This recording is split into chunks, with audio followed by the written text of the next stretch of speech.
second grade story for the week is called There's Nothing Like Baseball by Angela Johnson.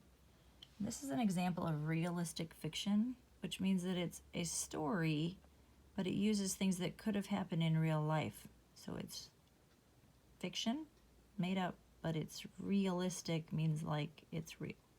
So we're going to focus on making inferences, so they don't come right out and tell you anything, but based on what you read, you should be able to figure it out. There's nothing like baseball. Even before I could hold a bat or a glove, I loved baseball. I would sit in the sunshine and soft grass with my best friend Jamal.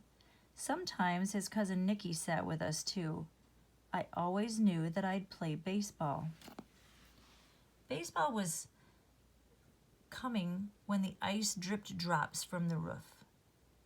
Baseball was coming when the tulips in the park poked through the ground. Then, baseball was here. My brother Greg oiled his glove. He threw balls to his friends in the park. He let me wear his cap. He even pitched to Mom when it rained. Those times still happen.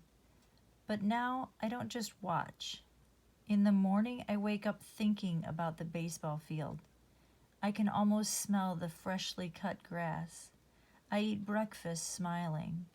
I think about the sound the bats make rattling together in the bat bag. Sometimes I skip down the sidewalk.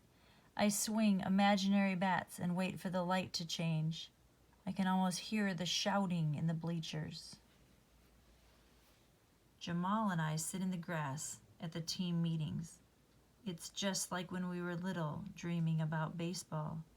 Now we are playing on the same team.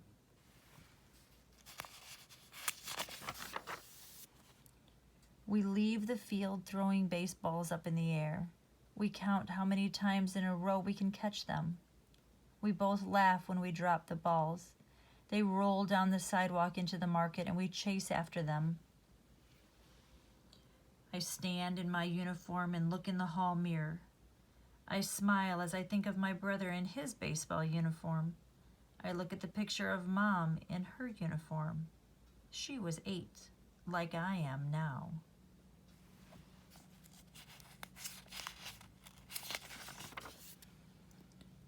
I play on Rex's House of Fins and Fur baseball team. Rex and his wife Sophie sponsor our team. They own the pet store by the market. Rex and Sophie bring snacks to all of our practices, and they clap for everybody no matter what. I like to think about baseball the way Rex and Sophie do. They think you should try to be the best, but most important to them is that everybody gets to play. A shortstop is what I want to be. I've wanted to be one ever since I saw my mom jump up real high to catch a ball. It was one summer night on the field. I saw her catch the hardest hit baseball I'd ever seen. Shortstops are fast. A shortstop must reach to catch the high pops and dive to catch the ground balls. A shortstop has to watch the whole infield. The only problem is that Jamal wants to be shortstop too.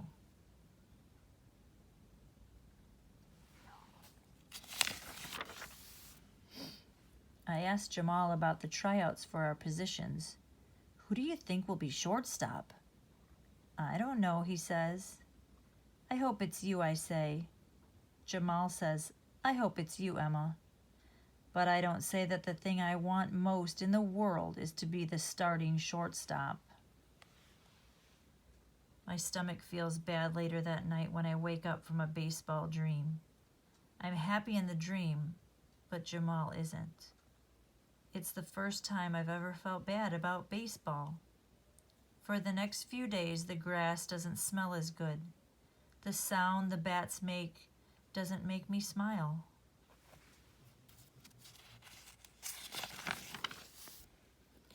Mom asks at dinner, how's baseball practice going, Emma?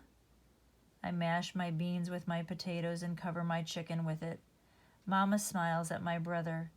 How's your practice going, Greg? He talks about his batting average. He wants to pitch more, too. Greg says, Emma, after dinner I can pitch a few to you. I think how there's nothing better than when Greg pitches to me, but I'm still thinking about Jamal and me too. Only one of us will get our wish. The sun shines bright the next day at tryouts. I stand beside Jamal and Nikki. The coach says good luck to everybody. I catch a base hit and throw to the catcher. Jamal dives and catches a bounce to second. 2 outs. I throw another batter out. Nikki jumps for a line drive. Our whole team is covered in dust. We are all smiling at the end of tryouts. There's nothing like baseball.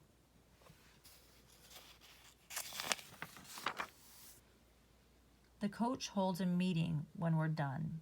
I'll be playing second base. Jamal will play first. Nikki will play shortstop. The coach is right. Nikki is better at shortstop than anybody.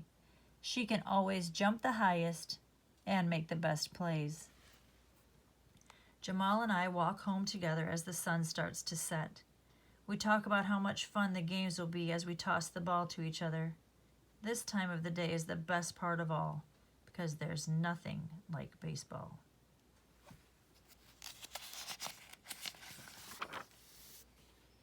And there's Angela Johnson and Eric Velazquez, who's the illustrator.